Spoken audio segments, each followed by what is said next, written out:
Welcome to Melt University's 2020 summer program. This year, our virtual intern program will help you build your brand, inform you on a variety of career paths, and introduce you to top executives in sports and marketing. Here's your host, President and CEO of Melt, one of the largest independent sports and event marketing agencies in the country, Vince Thompson. Welcome back, students. Summer 2020, Virtual Melt University. We're rolling on with these amazing podcasts. We've had some tremendous guests who have just incredible wisdom, incredible wit, and I know I've enjoyed conducting these interviews. I hope as much as you've enjoyed listening to them and the learnings and the key learnings and the great advice. But today is probably going to be the most special podcast I ever do in my life, if not one of the top ones ever. One of my favorite people alive, and then I wouldn't be where I am without this guardian angel. I've told all of you that you got to, no matter where you go, you got to have guardian angels. If particularly if you're like me and you get in a lot of trouble, you have to have a lot of guardian angels around you. But Dina Gerson, there's no way, there's no title that I can lay out that will properly express who she is and what she does. But my title for her is that she's the grande dame of Olympic marketing, not only for the Coca-Cola Company, but probably throughout the world. And we'll get into that in just a little bit. We'll get into how many Olympics, not counting this summer, that she's been involved in, and she and I've been involved in a lot of them together, and been my dear friend for 20 years, a longtime veteran of the Coca-Cola Company with their sports, and again, like I said, just so well respected worldwide by the Olympic movement. So many Olympic athletes, we've worked with so many of them together, and but also a great community leader, fine human being, and I think you're going to really love learning about her story today, because I think I'm going to learning about new things about her story today as well. So, Dina, welcome to Melt University. Thank you, Vince, and I'm truly humbled and honored to be included in this summer's Melt U.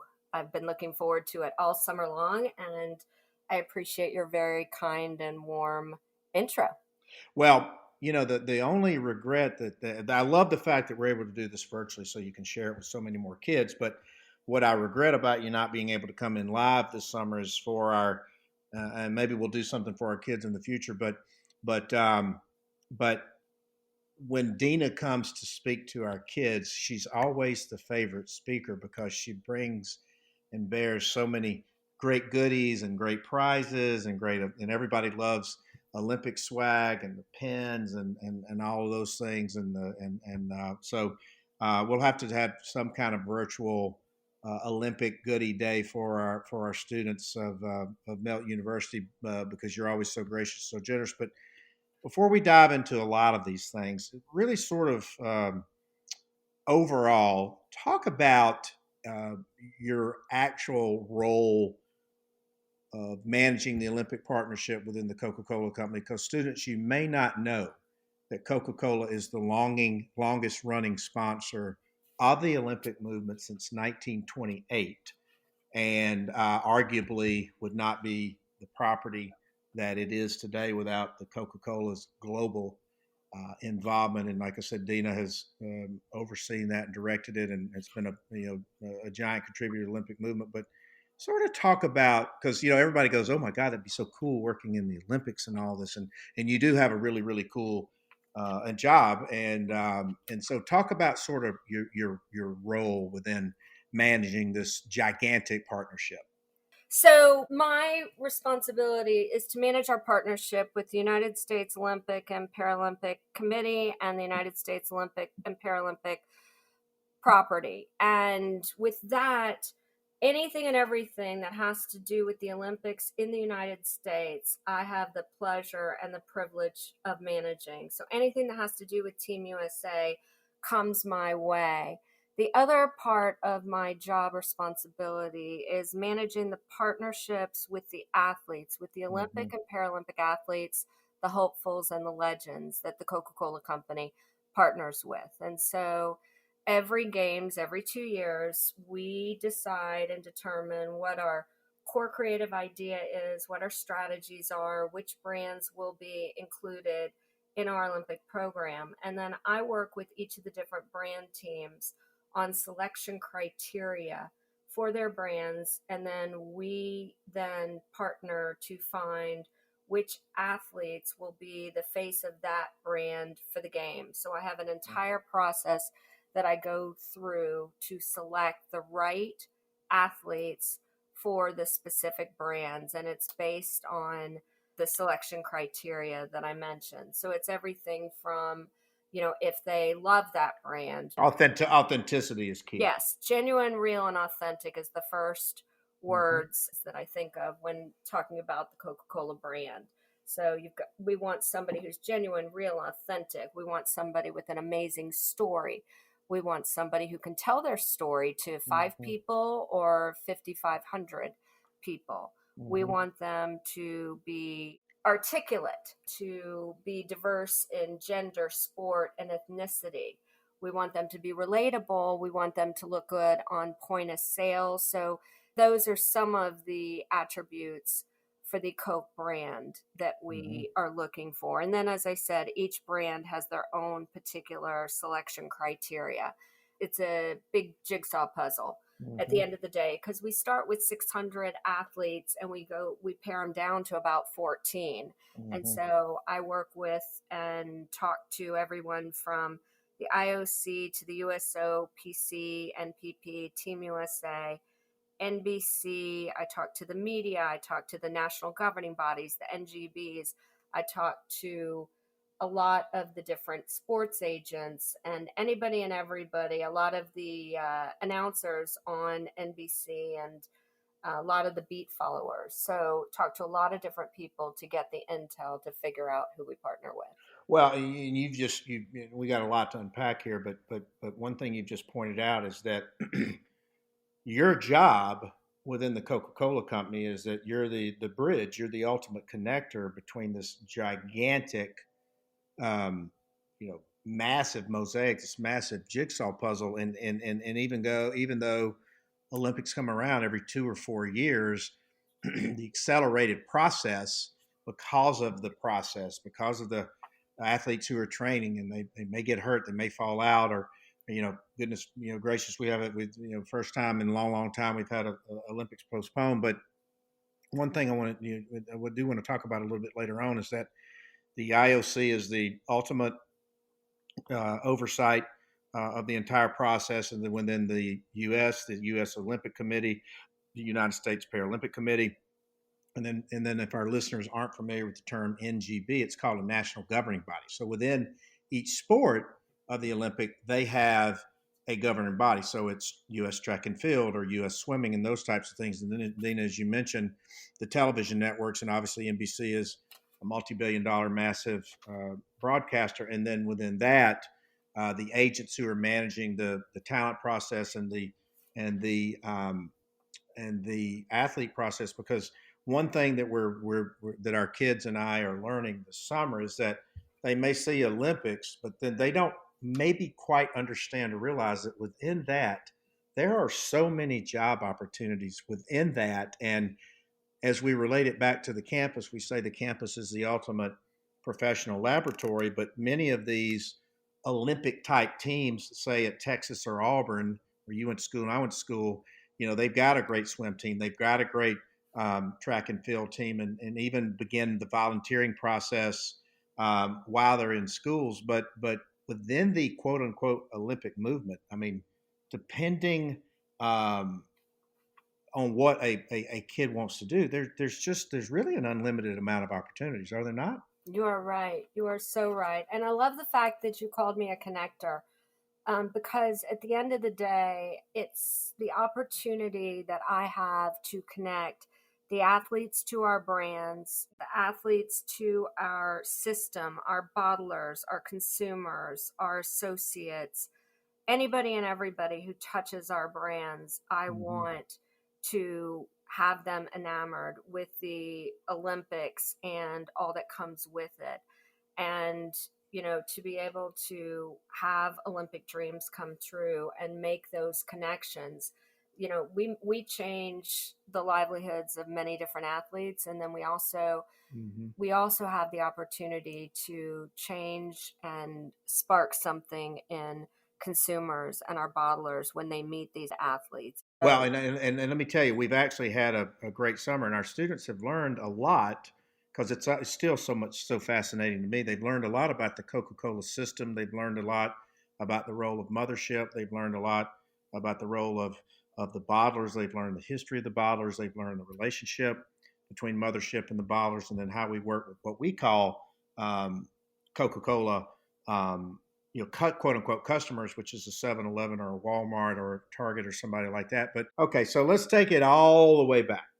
And we've had a lot of great kids from the University of Texas, Hook'em Horns, in our program. Tremendous kids from Texas. We love that place, and that's kind of where I thought the legend of Dina Gerson started. But you informed me today that it may have even been started earlier in high school, because one thing, Dina, that we talk about there's 2 or 3 things we talk about to our kids on the campuses. One is that pursue your passion.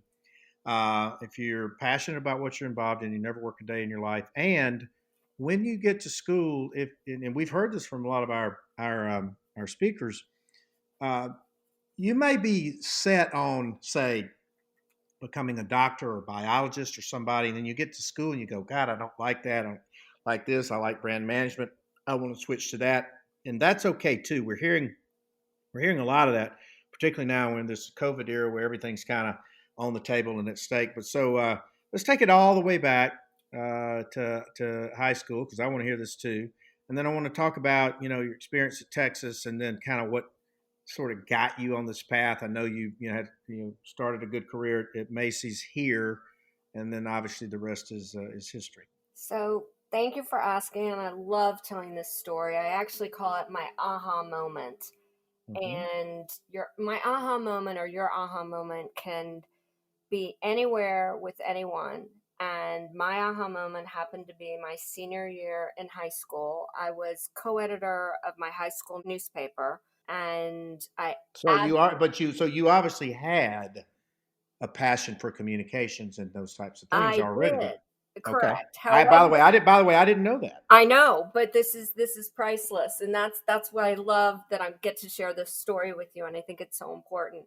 So in my head, I thought, and I loved being this co-editor. It was I love being creative and innovative, and I just love the creative side of the business. And so when I went to thank my journalism teacher my senior year, at the end, my mother and I went up to my high school, Hillcrest High School, for anybody who grew up in Dallas.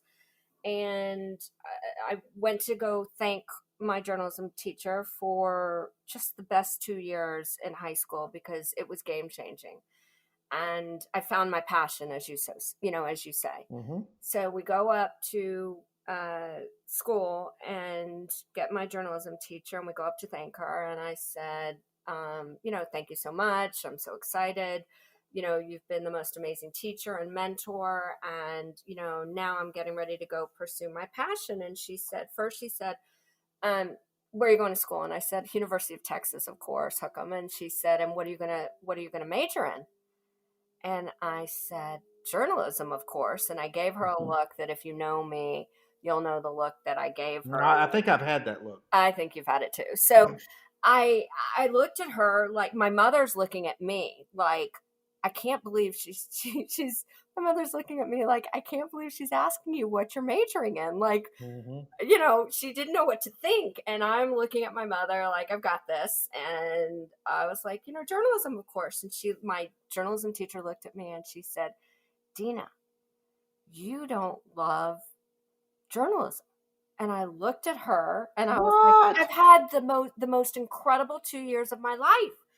And she's like, you love that creative outlet. You love the cut lines and the headlines and the putting the photos together and being creative and all that. You don't like writing that hard news story and all that. And I said, you know what? You're right. Wow. Okay, exactly. My aha moment. In that moment, my senior year, at the end of my senior year, was so incredibly special and such a gift. And I would not be here today talking to you if she didn't say that, because in that moment, I realized exactly what she said.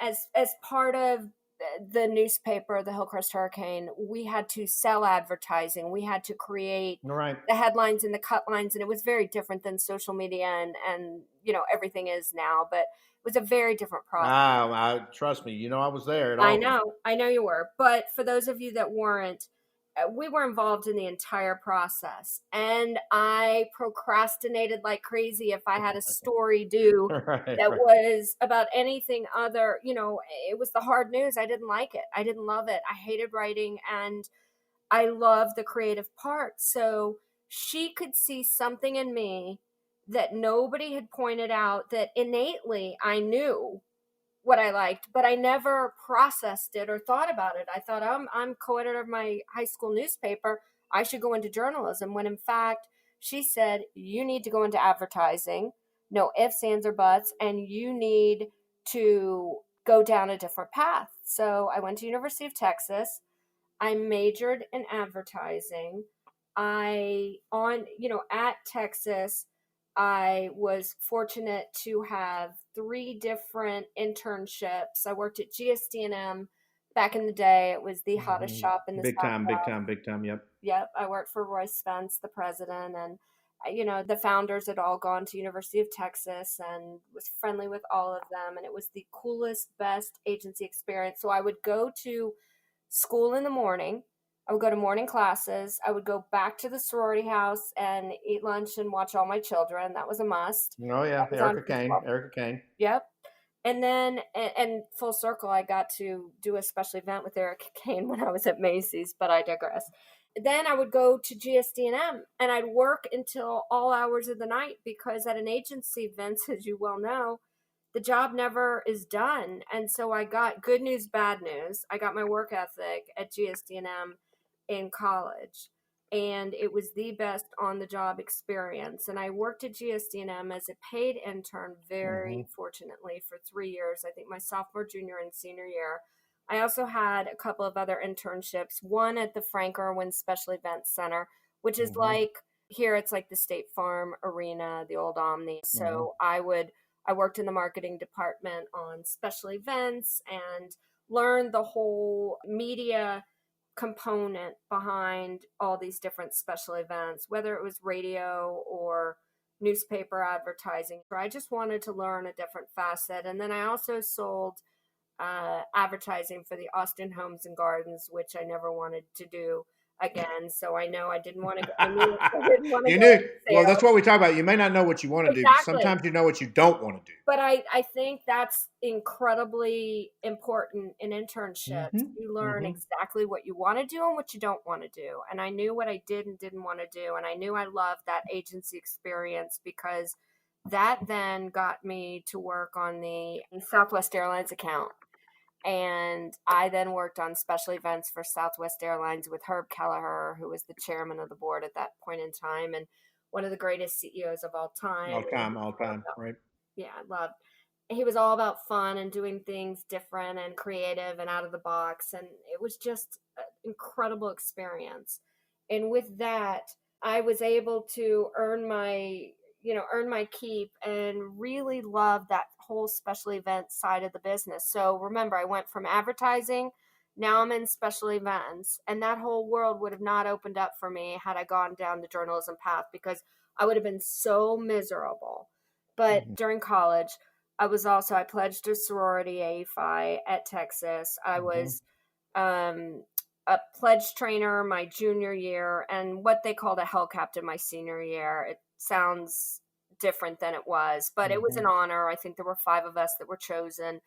And I'm sharing this story with you because you always had to have a theme.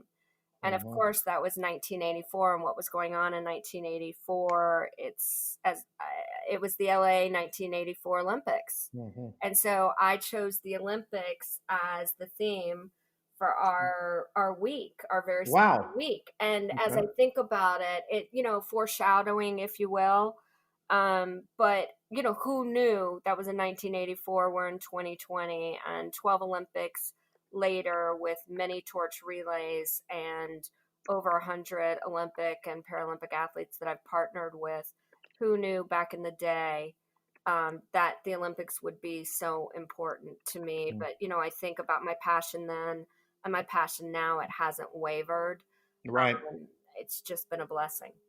Well, you said a couple. Well, you said a lot of great stuff, but there's a couple things and I want to hone in on it because this is one thing that I talk about in the book, and this kind of this, not the same story, but similar story.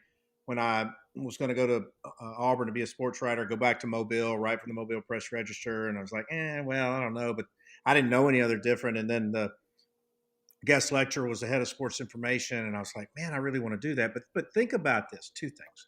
Think about if your counselor had not said anything, Mm-hmm. but what if you'd have said, or you and your mother, like, well, she's crazy, she's full of herself, we're not going to listen to this. But we call it taking the shot.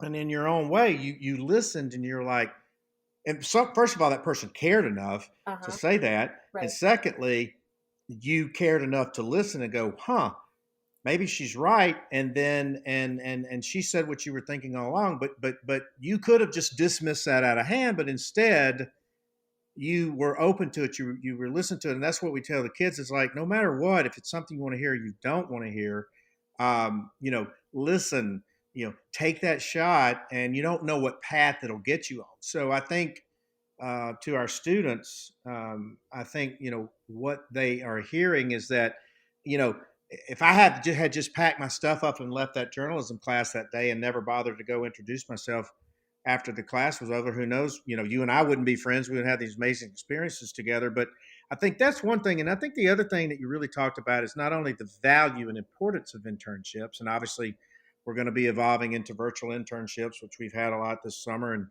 But you were willing to do anything. You were willing to take on, during your intern programs and Roy Spence, but you were willing to do and take on anything. And that's the thing that we're telling our kids now, is that you're not going to be a CEO overnight. You got to grind. You look at a unicorn like a Mark Zuckerberg, but you and I are still grinding and still practicing our craft, even today. I love it, because the career advice, when I do talk to a lot of young people and students, and some of the career advice I give is always add value, because if you don't, somebody else will. And always ask how you can help beyond what is expected. I would also say that at every meeting or Zoom conversation these days, act like you're being interviewed, because you are. You may only have, one chance for a first impression. You may not be on a Zoom call with that person ever again, but you can speak up and make a difference. And, as I think about that, I've had such an opportunity to make a difference. At Coke, my job wasn't my job until I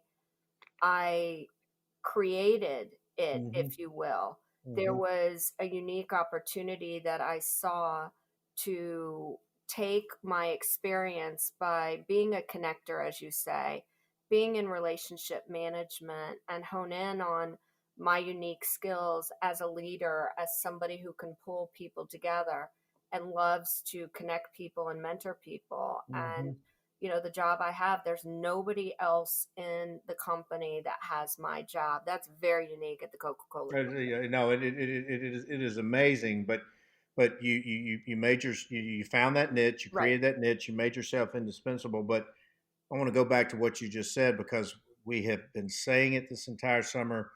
We've preached it. We've heard it from the great ones. But always, there's two things you just nailed the head on.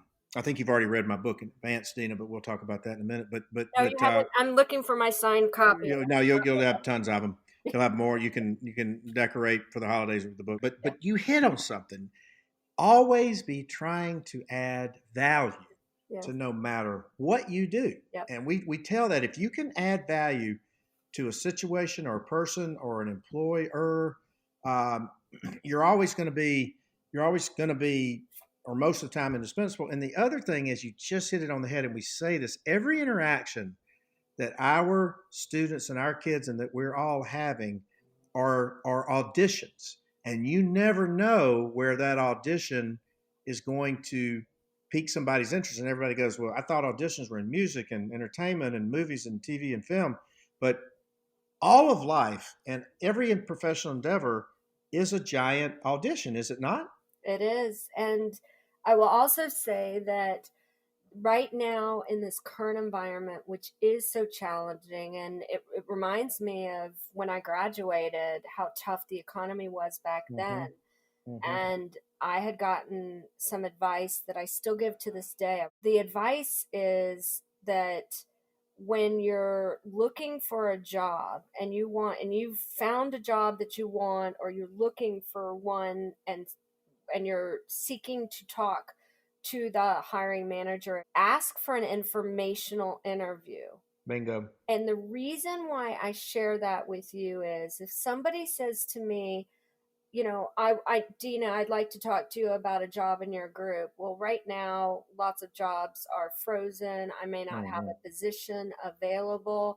And that would be I don't want to waste your time because I don't have anything. So we're not going to probably have that conversation because I don't want to get your hopes up. However, if you phrase it like you'd like to have an informational interview, that means that you're not expecting anything from me, but a good conversation. And from that conversation, I'm going to have a chance to connect with you or not, hopefully to connect. And then if I do connect, or you feel like we've connected, then my challenge to any and all of you that are listening would be to ask for 2 connections before you get off the phone or the call or the Zoom call. And you can set that up at the beginning of the call if you get the informational interview, because that means that during this time that we're having this conversation, that you've already said, I'm looking for 2 connections. And that is something that, to this day, I've found so valuable to the people that I'm speaking to and with, because then if they're listening to me, by the end of the conversation, we've already weaved it in and spoken about the 2 people that I'm going to connect them with. And if not, by the end of the conversation, if they don't ask, then they haven't been paying attention, and it's not worthy of my time to move forward. So I just found that very valuable and invaluable, the informational interview, as well as the connections. And as you said, I'm a connector. I love connecting people. And, there's so many people that are so busy, but if you phrase it as an informational interview, it takes the pressure off the interviewer, and it opens up the possibilities versus shutting a door. Well, and what you hit it spot on the head is that you're sort of removing that barrier or that expectation, or just saying, hey, Miss Gerson, and we also say, like, know your target so well. Hey, Miss Gerson, hook 'em horns. Your success with the Olympics at Coca-Cola has been amazing. I'd like to get 10 to 15 minutes worth of your advice, because that's softening the target. And then I always say, never go out of any form of informational interview where you don't have 2 or 3 other, almost like a pyramid type thing, like, hey, Dina, are there a couple of people that I should call them for advice? Well, call my good friend Vince Thompson. So then that person is going to parlay that, and they're going to say, well, Mr. Thompson, I was speaking to Miss Gerson, and so all of a sudden I'm going to spring up and go, well, hey, if Dina was talking to them, they're worth the salt. And then if my dear friend Dina talked to them and she dropped my name, I'm going to take that call or that informational interview. I agree, so there's one better, Vince. Tell me more. It's if I make the intro. In other words, yes, that person can reach out to you and put my name in the subject line, and I think that you'll look at that. Because I'm a special guy, of course, but let's just say that I wasn't. You're correct. But by the same token, if I am so impressed with the person that I'm Hmm. talking to, then I'm going to reach out to you and via email and copy Hmm. them so that it's that important. I didn't just leave it up to them to reach out to you and say Dina Gerson said. But Right. if it's just that extra touch, that extra connection to make sure that you get the person, because I'm thinking there's a reason why I'm going to connect you to, and that person will tell you if I don't get to you first what it is. But I think that it could go either one of two ways. They reach out to you or I do, but either way, if there is that connection, what a gift that is to not only the person who's looking for the job, but then the person who might have the job opportunity. Or there might be a reason, Vince, that I send somebody over to you and it's not for a job. Hmm. I don't think there's a job there potentially, but I know that when they start talking about X, that's your sweet spot, and you'll be able to connect them to two other people, and so on and so on. And that's how the world works. I mean, Right. I know how important social media is. I know that everyone has been told to be aware of your social media presence, and also be self-aware, how important that is. But there are other ways and means in which to connect. And there's the other advice I like to give, and it's hard for you and I to follow, is listen more than you speak. And I Right. know in this conversation it's difficult, but it's such a gift to be able to tune in and listen to somebody and learn. And had I not listened to my journalism teacher way back Right. when, and had I just spoken and pontificated about how much I learned and enjoyed and all that, and had I not listened to her message, again, it was my aha moment. It changed my entire life, and I am forever grateful to her. And I went back and spoke to her journalism classes. She has Wow. passed away since then, but I love telling that story because you never know. It does not have to be a teacher, it does not have to be a professor, it does not have to be No. a close friend. She No. didn't know me like my family did or my close friends did. Yeah. She saw me at school an hour a day, and then after school putting the paper Hmm. out. And she learned that early on for me. And anyone who takes an interest in you or shares with you something, take a listen. And it could be people in school that you're with, or people, it could be relatives, it could be friends, and it could be somebody you barely know but you're in a 1 hour meeting with, and they say, gosh, you've really got a good handle on X. Just listen, because Right. it could change your life. You never. By the way, you never know. And you hit on something I want to unpack for a couple of minutes. Is that the value of relationships and the value of reciprocation in a relationship, RE, and the value of respect within a relationship, because particularly now it moves so fast, things come around so fast. But you and I have had this amazing, nearly 2 decades relationship where you pick up the phone, I'm going to respond. You send something to me, I'm going to respond. But I want you to talk to our students about your philosophy on relationships. I value relationships. I thrive on relationships. I do everything I can to work at relationships, and they're not a given, and it takes No. work, and it's give and take. And there's nothing more important. I manage the relationship with the United States Olympic and Paralympic property and the United States Olympic and Paralympic Committee. That's a big deal. And I say that's a big deal in that I'm entrusted to manage this partnership, this relationship. And it is humbling and exciting and invigorating to think about that I have this incredible opportunity to make a difference. And Hmm. I try and make the relationships that I have, the partnerships that I have, better and better each and every day. And my goal is to leave something better than I found it. And Hmm.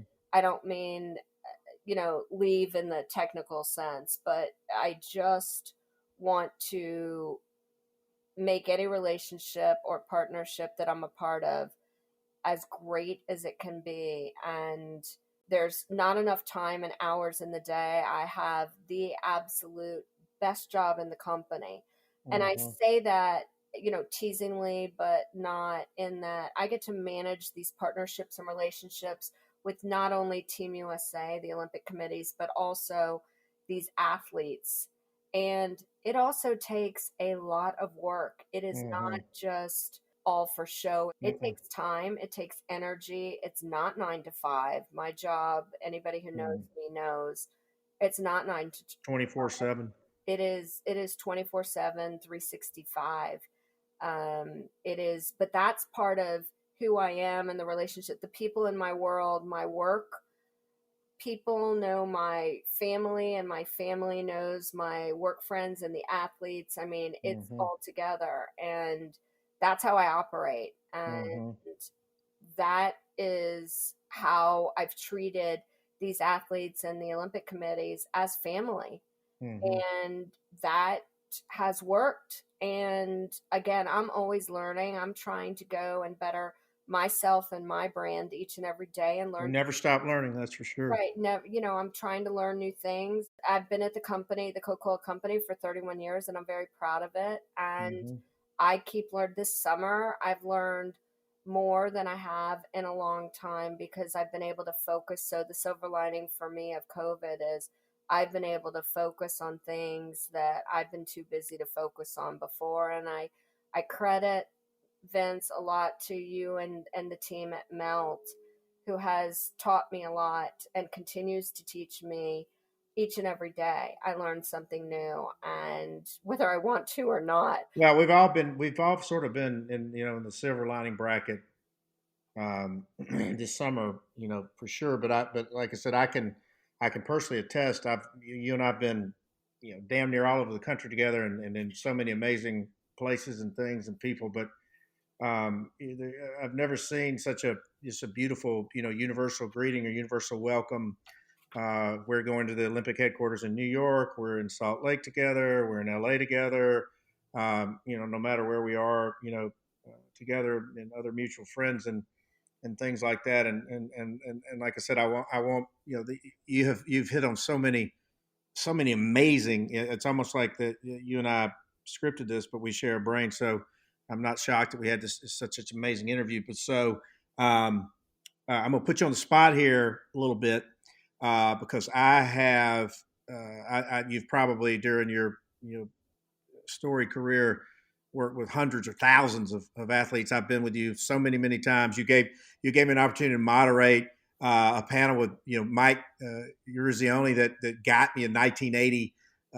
U.S. Olympic hockey team, one of the greatest moments of my life, got me on my path. I mean, you've been able to provide me with those so many moments. But of all time since 1928, if you could go all the way back and say, okay, there's one athlete that we never got to do a deal with Coke, but if I was in charge, who would that be of all time?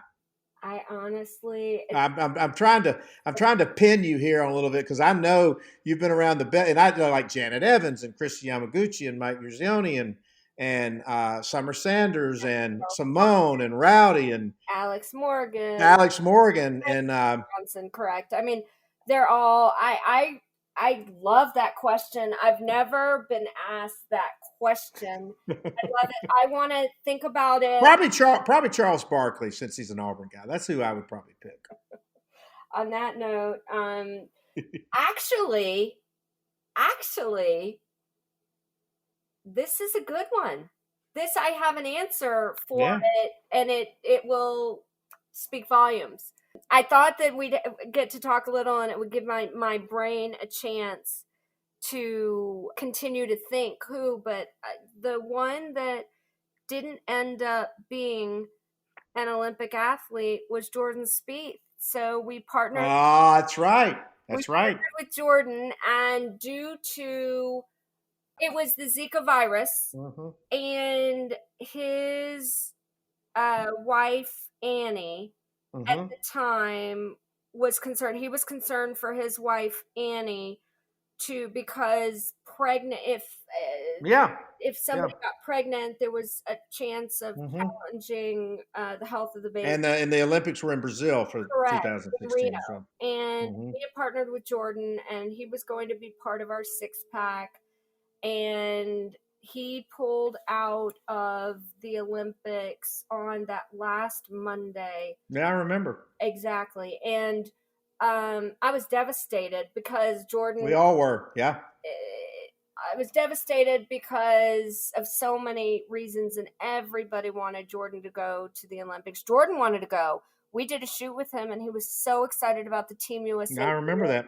He wanted to keep the gear. He's all about the team. Anybody who watches him knows. And he's a great guy, and he's a Texas guy. Right, he's a Texas guy. Yes. So I wanted to partner with him on the Olympics, but he ended up not going. And the nice thing is we were able to pivot, and we ended up having, it's funny, we had Nastia Lukin, who's also a Dallas Frisco Plano girl.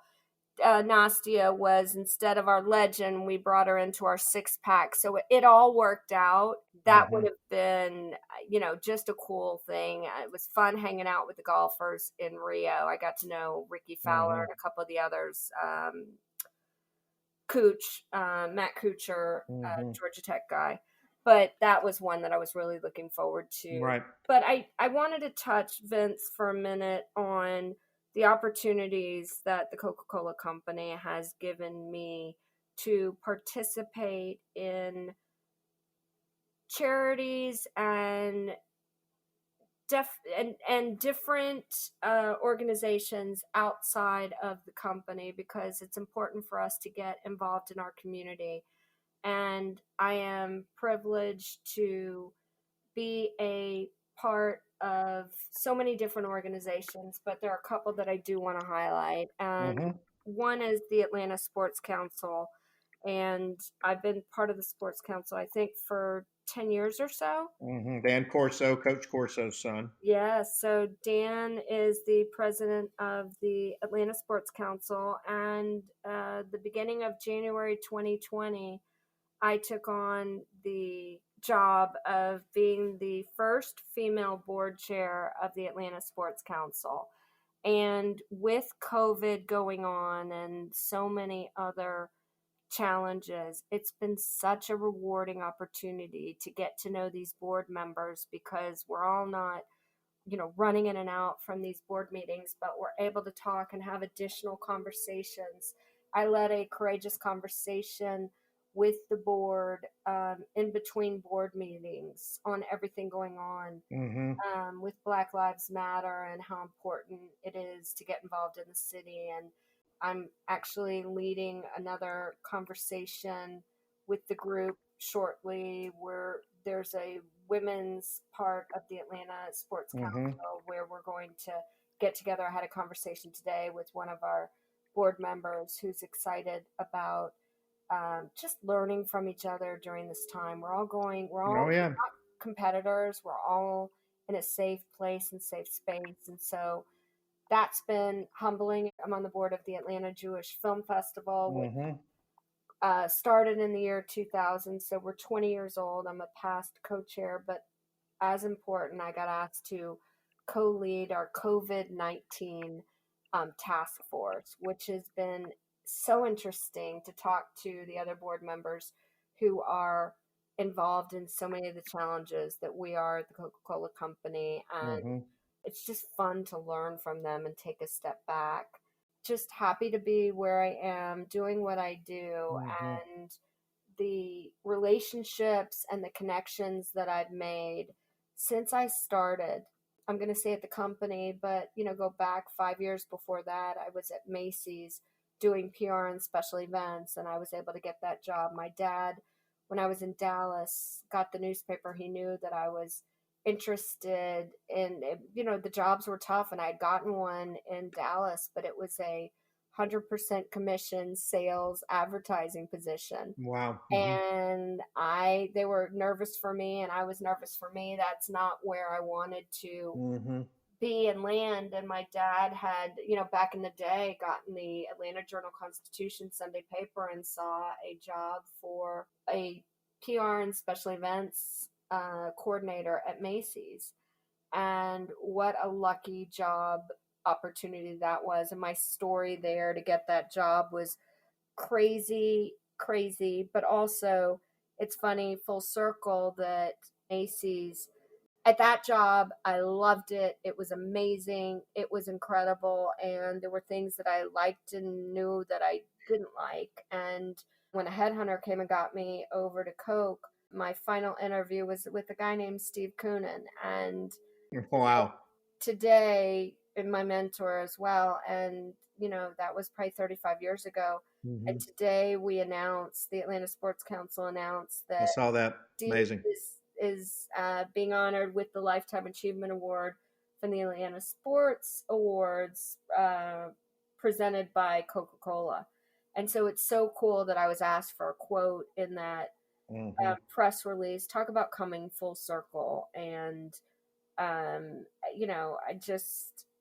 it's the relationships, the connections. I could never speak enough about how important they are, and that you just never know. And you and I You don't know, and that thing's moving in full circle. And it's interesting to bring up Steve because President Steve Koonin, President of Atlanta Hawks, formerly President of Turner, and marketing guru of gurus, Coca-Cola Company. He's going to join our podcast a little later in the summer. But to your point, the essence of relationships, and I think our students, they hear your passion. They hear that we don't ever take our jobs or another day for granted. They hear the value of these amazing relationships, and just we're all in a new world now, in a challenging world, and our kids coming out, which is why we've had so much fun this summer. Really connecting with people like you to really sort of share their love and their leadership and their passion out there. So we're already an hour into this thing. It's been amazing. We could go like 8 or 10 hours, but to our listeners, to our students, I want you guys to listen to this. I want you to listen to it over and over again. There's so many nuggets of wisdom, so many great insight as well. And you do want a career in the Olympic movement. Dina Gerson is the one to know. And we could have spent, an entire 8 hours lecturing. We may even have to do it, come back and revisit it again. But Dina Gerson, head of, and this is an understatement, Olympic marketing for the Coca-Cola Company, president Atlanta Sports Council, board of directors at Atlanta Jewish Film Festival, many, many other awards and accolades. But again, no award big enough for the size of her heart and value system. So we really appreciate you joining us today and sharing this amazing. It's been great for me. I got a lot of great learnings out of it as well. I'm inspired.